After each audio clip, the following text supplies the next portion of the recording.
Assalamu alaikum dear students, I am Anjum Shafiq, your biology teacher for grade 10, and today we are going to start our new chapter, that is inheritance. Let's move to the board. Students, आपको इस chapter को पढ़ के यकीनन मजा आएगा कि उसमें बड़ी लॉजिकल चीज़ें बताई गई हैं और ऐसी इंफॉर्मेशन दी गई है जिसको इंसान बड़े अरसे से खोज लगाता रहा। तो चैप्टर को स्टार्ट करने से पहले एक बात है, जब से इंसान कोई नई चीज़ देखता है तो वो तजस्सुस में पड़ जाता है कि ये आखिर ये चीज़ क्या है, ये कैसे हुआ या क्यों हुआ, किस प्रोसेस के ज़रिए हुआ होगा। तो शुरू में अकॉर्डिंग टू द हिस्टोरियंस, इंसान जब उनके बच्चे पैदा होते थे, इंसानों के बच्चे पैदा होते थे, तो उनमें से कुछ की शक्लें माँ से मिलती थीं, कुछ की बाप से मिलती थीं, कुछ की दादा से मिलती थीं, कुछ की ननियाल वाले साइड से मिलती थीं। तो वो बड़ा सोचते होते थे कि ये कैसे हो जाता है कि हमारे जो करेक्टरिस्टिक्स हैं, हमारी जो खसूसियात हैं, हमारे बच्चों में कैसे मुंतकिल हो गई। तो एक बड़ा तजस्सुस रहा इससे बड़े लंबे अरसे तक। शुरू में इस हवाले से साइंस के एतबार से भी बहुत लंबा यानी कि ऐसा अरसा रहा जिसमें कि इन सवालों के सही सेटिस्फैक्टरी आंसर्स ना मिल सके कि औलादों के अंदर जो खसूसियात आती हैं वो पेरेंट्स से कैसे आईं। क्योंकि मिसाल के तौर पर जो पेरेंट्स गुस्से वाले होते थे तो उनकी औलाद भी आगे से गुस्से वाले निकल आती। जो पेरेंट्स आम तौर पर जिनकी हाइट ज़्यादा होती थी, जिनके कद लंबे होते थे, तो उनकी औलादों के कद भी लंबे हो जाते थे। जो फेशियल स्ट्रक्चर्स हैं, जो हमारी यहाँ पर जो बेसिक मॉर्फोलॉजी है, यानी कि शक्ल के एतबार से भी दिखने में वो अपने माँ बाप जैसे कि आप लोग भी ऑब्जर्व करते हैं, आप में से भी अपने वालिदैन के ऊपर कुछ मदर साइड से हैं, कुछ फादर साइड से, कुछ करेक्टरिस्टिक्स आपके मदर से मिलते जुलते हैं, कुछ आपके करेक्टरिस्टिक्स फादर से मिलते जुलते हैं, और कुछ ऐसे करेक्टर होते हैं जो दोनों साइडों से नहीं होते, वो आपके अपने होते हैं। मतलब कि उनसे चीज़ें ट्रांसमिट तो हो रही हैं। खैर हमें तो अब पता चल गया, हमें तो बनी बढ़ाई खिचड़ी मिल गई, लेकिन शुरू में लोग बड़ा इस हवाले से तजस्सुस किया करते थे। वो इसमें बड़ी क्यूरियोसिटी होती थी कि आखिर ये कैसे हो जाता है कि इंसान के बच्चे और उनके अंदर उन्हीं जैसे करेक्टरिस्टिक्स। और सोचें ज़रा कि जब वो ख़ास तौर पर आइडेंटिकल ट्विन्स को देखते होंगे तो फिर क्या उनकी हालत होती होगी। मतलब वो कितने ज़्यादा तजस्सुस में पड़ जाते होंगे कि ये दो बच्चे और बिल्कुल एक जैसे, जेंडर भी सेम, शक्लें भी सेम, कलर भी सेम। हाँ, कोई कमज़ोर या थोड़ा तंदुरुस्त हो वो एक अलग इशू है, वो हो सकता है, लेकिन शक्लें भी सेम, उनकी अक्लें भी तकरीबन सेम, उनकी जो हाइट भी सेम, उनका जेंडर भी सेम। तो जब वो इस तरह की सिचुएशंस देखते होंगे तो उनमें ज़रूर एक तजस्सुस की बहुत ज़बरदस्त लहर दौड़ जाती थी। फिर बड़ा अरसा इसके ऊपर काम होता रहा, लेकिन आखिरकार आकर के ग्रीगर मेंडल उसने आकर पहली दफ़ा इस इनहेरिटेंस के हवाले से कुछ काम किया। तो इस चैप्टर में हम मेंडल का जो ये काम है इनहेरिटेंस का, उसका भी जिक्र करेंगे। उसके हवाले से जो उसने काम किया, उसने लॉज बनाए, लॉज ऑफ इनहेरिटेंस उन्हें कहा जाता है, मेंडल्स लॉ ऑफ इनहेरिटेंस, जिसमें हम पढ़ेंगे law of segregation and law of independent assortment. ये हम इसको डिटेल के साथ देखेंगे आगे चल के चैप्टर में। तो बस स्टार्ट करते हैं बेसिक से। तो पहले इस डेफिनेशन से क्यों ना चलें। इनहेरिटेंस को अगर हम डिफाइन करें, it is the transmission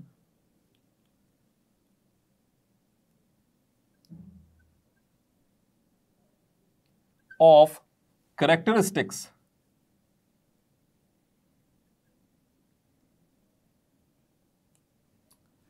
from one generation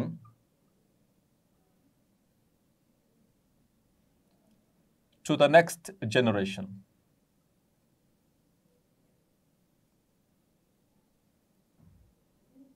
या हम ये कह सकते हैं that transmission of or the transmission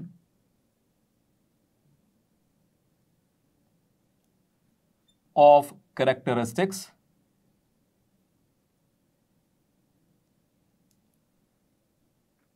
from parents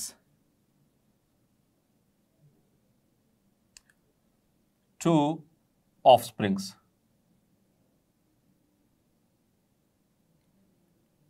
means कि ट्रांसमिशन कहते हैं तरसील को, किसी चीज़ का आगे मुंतकिल हो जाना। ट्रांसमिशन का मतलब कैरेक्टरिस्टिक्स खुसूसियात को एक जनरेशन से, एक नस्ल से दूसरी नस्ल में, यानी कि वालिदैन से उनकी औलादों के अंदर जो खुसूसियात आगे चली जाती हैं उनके अंदर, इस सारे प्रोसेस को कहते हैं inheritance. So dear students, inheritance हमने पढ़ा था, याद हो आपको, आपने प्रीवियस ग्रेड में फर्स्ट चैप्टर में जब आपने ब्रांचेस ऑफ बायोलॉजी पढ़ी थी, उसमें एक ब्रांच पढ़ी थी, उसमें इसका नाम आया था। कोई गेस कर सकता है कि वो कौन सी ब्रांच थी? यस, होपफुली आपने गेस कर लिया होगा। That was genetics. That was genetics. So अब आपको याद आया कि जेनेटिक्स में ये वर्ड आया था इनहेरिटेंस का। तो जेनेटिक्स में को अगर मैं प्रॉपरली डिफाइन करूं, जो हमने इससे प्रीवियस ग्रेड में पढ़ी थी, उसको कंबाइन करके, it is the branch of biology that deals with the study of genes and inheritance.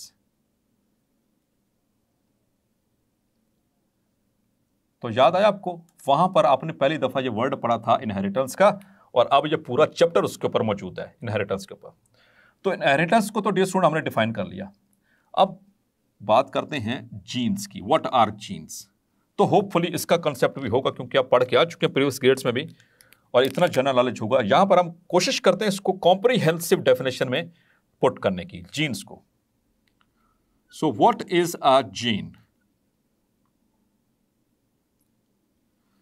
So gene, ये वाली डेफिनेशन आपके बहुत काम आने वाली है। if you learn it, it is very, very comprehensive and very informative and very near to the accurate. The particular sequence of nucleotides present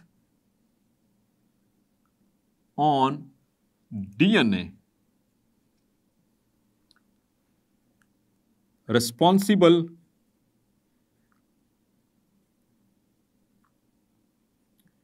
for a particular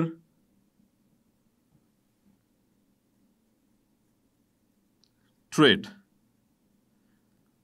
Yes, dear students, तो हम इसको इस तरह से डिफाइन करते हैं। The particular, particular का मतलब है मखसूस, स्पेशल। सीक्वेंस, तरतीब है किस चीज की? न्यूक्लियोटाइड्स की, न्यूक्लियोटाइड्स की, जो कि जीन्स के उसके ऊपर, डीएनए के ऊपर मौजूद होते हैं। प्रेजेंट ऑन डीएनए, जो हमारे डीएनए के ऊपर एक मखसूस तरतीब है। लेट्स सपोज कि ये हमारा ये डीएनए, और इसके ऊपर जो मखसूस तरतीब होगी न्यूक्लियोटाइड्स की, उसे हम कहते हैं जीन, जो कि रिस्पॉन्सिबल होगा। ऐसे नहीं कि जो मर्जी तरतीब उठा लो, नहीं। That is responsible for a particular trait, जो कि एक मखसूस ट्रेट के लिए, एक करेक्टर के लिए, या फिर किसी प्रोटीन के लिए रिस्पॉन्सिबल होगा वो सीक्वेंस, उसे हम कहेंगे जीन। क्लियर? जैसे for example gene for blood group ABO, blood group system का जो जीन है, इट इज लोकेटेड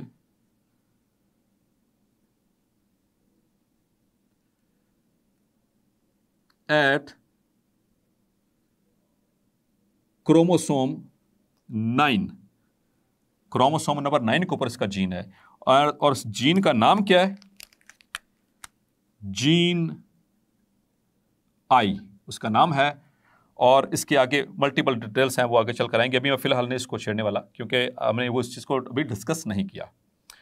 अब डियर स्टूडेंट्स, यहाँ पर एक और चीज़ कि कैरेक्टरिस्टिक्स, यहाँ पर हमने बात की ट्रांसमिशन ऑफ कैरेक्टरिस्टिक्स। तो जब हम इन कैरेक्टरिस्टिक्स को बायोलॉजिकल टर्म में देखते हैं, तो क्या चीज़ बनेगी? उसे हम कहेंगे trait, TRAIT, trait. Trait means characteristic. Yes. So इसको मैं डिफाइन करता हूं पहले. Traits, these are the characteristics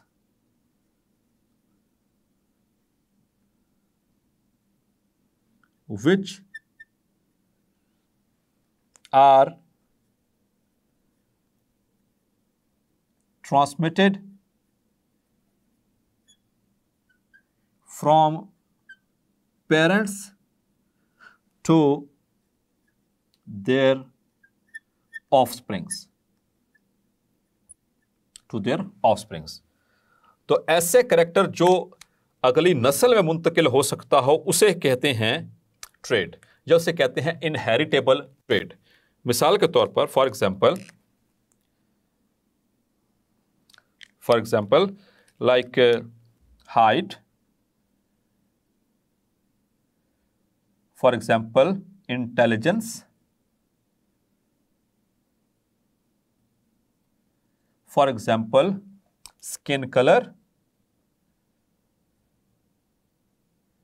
for example I colour,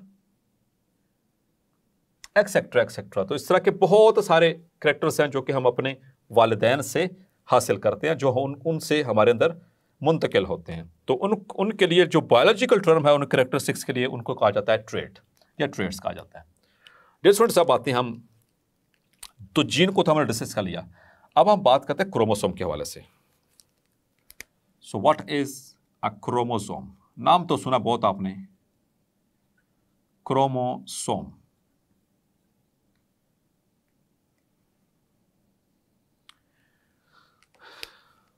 आपने ये क्रोमोसोम्स के हवाले से पढ़ा था इन द प्रीवियस ग्रेड 9 के अंदर, चैप्टर नंबर 4, जब आप ऑर्गेनल्स पढ़ रहे थे सेल के, उसमें आपने न्यूक्लियस पढ़ा था. न्यूक्लियस के अंदर आपने पढ़ा था देयर आर क्रोमोसोम्स. तो मैं आपको बताता चलो कि वहां पर आपने ये लिंक पढ़ा था. So chromosomes basically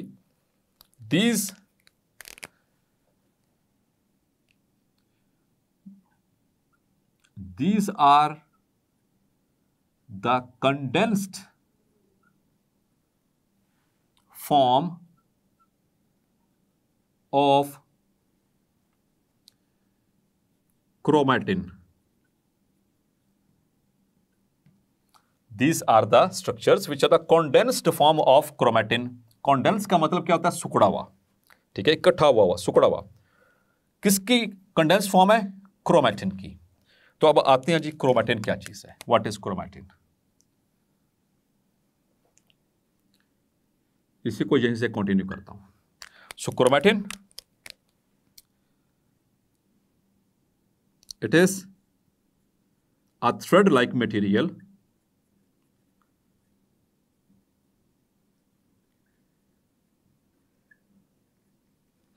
present in the nucleus of a non-dividing cell. जो सेल अभी डिवाइड नहीं कर रहा, उसके न्यूक्लियस के अंदर मौजूद हैं ऐसे धागे नुमा structures. Let's suppose this is a cell और ये इसका न्यूक्लियस, और उसके अंदर इस तरह से धागे नुमा ये स्ट्रक्चर मौजूद हैं. इन धागा नुमा स्ट्रक्चर्स को कहा जाता है द क्रोमैटिन. क्लियर? अब इससे क्रोमोसोम भी बनाएंगे हम. सो हियर इज क्रोमैटिन, ये क्रोमैटिन है. तो व्हेन इट कंडेंसेस, जब ये कंडेंस करेगा तो क्या बनेगा इससे? क्रोमोसोम. किस तरह से डियर स्टूडेंट्स? इस तरह से. ये कंडेंस किस तरह करेगा? इस तरह से. ये धागा इस तरह से सुकड़ गया, इस तरह से ये सुकड़ेगा, तो उससे क्या बनेगा? This structure, and this structure is called as chromosome. तो याद आ गया आपको? So this is chromatin and here it condenses and forms chromosomes. So it is a chromosome.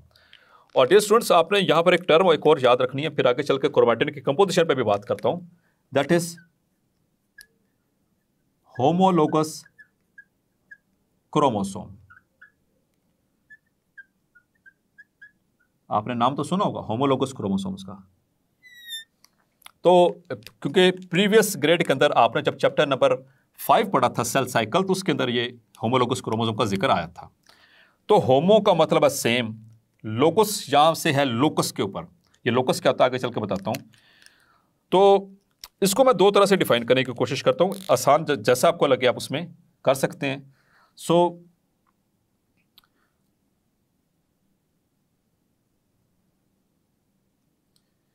The pair of a chromosome